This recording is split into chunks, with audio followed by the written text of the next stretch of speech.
Very good morning my dear students. आज मैं कराने जा रही हूँ लेसन पतझर में टूटी पत्तियां। इसमें दो खंड है, एक है गिन्नी का सोना, दूसरा है झेन की देन। इसको पढ़ाने से पहले मैं थोड़ा रिकेप में जाती हूँ। हम लोगों ने लास्ट क्लास में किया था अब कहाँ दूसरों के दुख से दुखी होने वाला।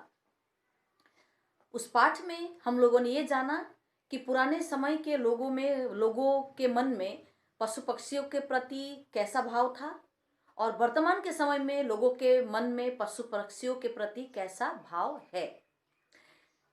वर्तमान में उन्होंने बड़े बड़े बिल्डरों का, राइटर ने बड़े बड़े बिल्डरों का, उनकी पत्नी का उदाहरण दिया और पुराने समय में उन्होंने सोलोमन, शेख अयाज के पिता आदि का उदाहरण उन्होंने दिया। आप लोगों को ये पाठ समझ में आ गया होगा। आज का जो पाठ है वो है पतझर में टूटी पत्तियां, जिसको लिखा है रविंद्र केलेकर जी ने। रविंद्र केलेकर जी ने इस पाठ को दो भागों में भाग किया है।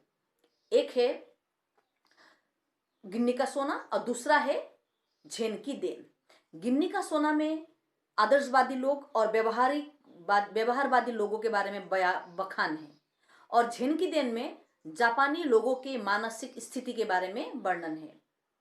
ये दो खंड को मैं अलग अलग दिनों में करूंगी। आज मैं सिर्फ कराने जा रही हूं गिन्नी का सोना। गिन्नी का सोना में लेखक ने आदर्शवादी लोगों को गिन्नी का सोना कहा है। अब आप पूछेंगे कि गिन्नी का सोना क्या है। गिन्नी का सोना है मिलावटी सोना। जिस सोने में कॉपर यानी तांबा मिलाया जाता है उसे कहते हैं गिन्नी का सोना, और जिस सोने में कुछ मिलावट नहीं होती वो होता है शुद्ध सोना यानी प्योर गोल्ड।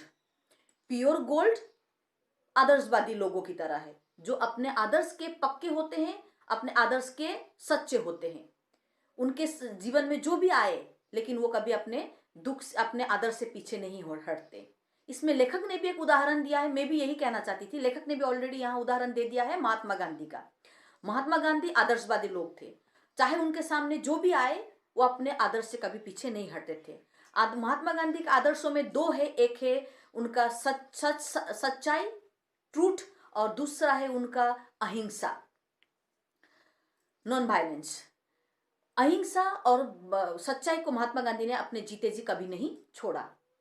दूसरा है व्यवहारवादी लोग। व्यवहारवादी लोग गिन्नी का सोना होते हैं। व्यवहारवादी लोग अपने फायदे, लाभ और हानि का यानी लाभ और नुकसान का विचार करके कदम उठाते हैं, और व्यवहारवादी लोगों से समाज की कोई उन्नति नहीं होती, बल्कि व्यवहारवादी लोगों ने समाज को गिराया है, लेकिन आदर्शवादी लोगों ने समाज को उठाया है। जिस प्रकार पूर्व दिशा से सूर्य उगता है, आदर्शवादी लोग भी ऐसे ही है। ये यूनिवर्सल, जिस प्रकार कुछ यूनिवर्सल ट्रूथ है, तो आप जानते हैं man is मॉर्टल, coil is black, ये सब जो यूनिवर्सल ट्रूथ है, उसी प्रकार आदर्शवादी लोगों भी अपने जीवन में इस सच्चाई को अपने साथ रखते हैं।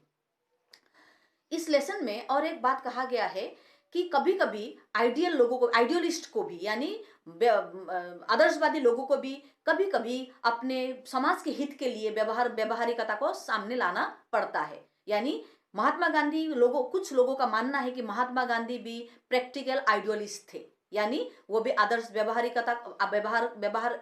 के साथ व्यवहारिकता को कभी कभी उन्होंने मिलाया, लेकिन उन्होंने व्यवहारिकता को कभी भी अपने ऊपर हावी होने नहीं दिया।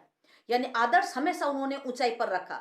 व्यवहारिकता को उन्होंने ऊपर लाने की कोशिश लाए, लेकिन व्यवहारिकतावादी कभी आदर्श के ऊपर नहीं गया, बल्कि व्यवहारिकता के ऊपर आदर्श रहा। इसीलिए महात्मा गांधी अपने कामों में हमेशा कामयाब होते थे। बच्चों, अब मैं इस लेसन को आप ऑब्जेक्टिव और कॉन्सेप्ट के माध्यम से थोड़ा जानकारी देने की कोशिश करूंगी। पाठ पतझर में टूटी पत्तियां, उसमें से आज कराने जा रही हूं गिन्नी का सोना। लेखक है रविंद्र केलेकर जी। ऑब्जेक्टिव से इसमें आदर्श और व्यवहारिकता की जानकारी, यानी बच्चों इस लेसन को पढ़ने के बाद आपको आदर्श क्या है, व्यवहारिकता क्या है, यानी प्रैक्टिकल क्या है और आइडियल क्या है, आइडियलिस्ट क्या है, ये आपको जानकारी प्राप्त होगी। दूसरा आपको जानकारी प्राप्त होगी शुद्ध सोना और गिन्नी का सोना। बच्चों, आप लोगों ने शायद पहली बार ये सुना है कि गिन्नी का सोना भी कोई सोना होता है। गिन्नी का सोना के बारे में जानकारी प्राप्त होगी और शुद्ध सोना के बारे में। मेन कॉन्सेप्ट है बच्चों इसके, शुद्ध सोना यानी आदर्शवादी लोग यानी आइडियलिस्ट, गिन्नी का सोना यानी व्यवहारिक लोग यानी प्रैक्टिकल पर चलने वाले लोग। बच्चों, यहां पर मैंने शुद्ध सोना और गिन्नी का सोना के बारे में थोड़ा सा मैंने क्या क्या फर्क है इन दोनों में ये दिखाया है। शुद्ध सोना 24 कैरेट का होता है, इसमें मिलावट नहीं होता है, ये असली होता है, प्योर, इसमें कोई मिलावट नहीं है। लेकिन गिन्नी का सोना चमकता है, मजबूत होता है, कम दामों में मिलता है और ये 22 कैरेट का होता है। बच्चों, महिलाओं को गिन्नी का सोना ही पसंद है क्योंकि वो मजबूत होता है। गिन्नी का सोना ही पसंद है क्योंकि ये मजबूत होता है और ये चमकता है और ये कम दाम में मिलता है। बच्चों, गिन्नी का सोना मैं लाइन वाइज एक्सप्लेनेशन करूंगी मैं ऑडियो के माध्यम से। आप ऑडियो 2-3 बार मिलाकर सुनना। आज के लिए इतना ही। Thank you.